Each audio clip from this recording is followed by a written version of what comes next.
Ted George, the Chief Narrative Officer at Clio's Advisory in London, joins us now to talk to us. Hello, Ted. Good afternoon and Happy New Year to you. Happy New Year to you as well. It's good to be back on Channels TV.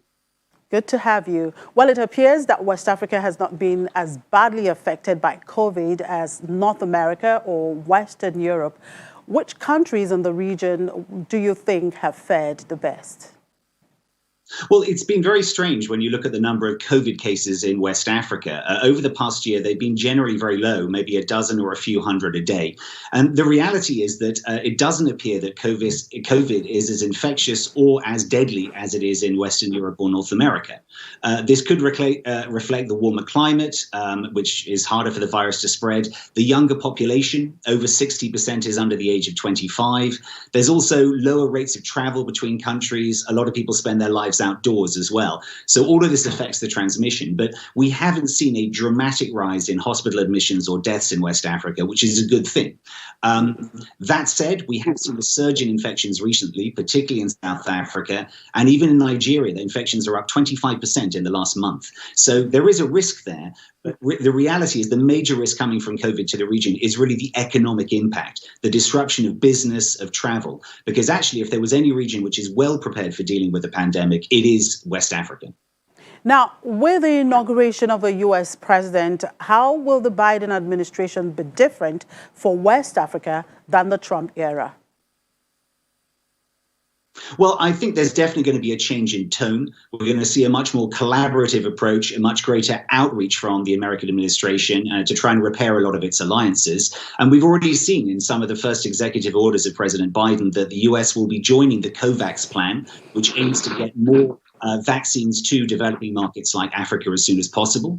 I would expect a more progressive approach as well with things like reproductive health, which under the Trump administration was much more conservative. But I think the reality is that Africa remains a security issue when America is looking at it. They're very concerned about Islamic terrorists. They're very concerned about ensuring security in the region. And I would expect that that will continue as well. But I would definitely expect more of reach towards Africa and for Africa to actually appear on the American strategy rather than just being an afterthought as it appeared to be under Trump. Now, the AfCFTA came into force on the 1st of January. What will this mean for West Africa and Nigeria in particular? And what opportunities do you see there open up? And what are the hotspots for growth and investment in West Africa this year?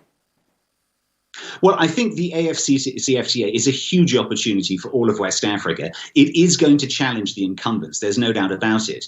But if you look at a country like Nigeria, the real opportunity here is actually to make Nigeria part of a cross-border value chain in Africa.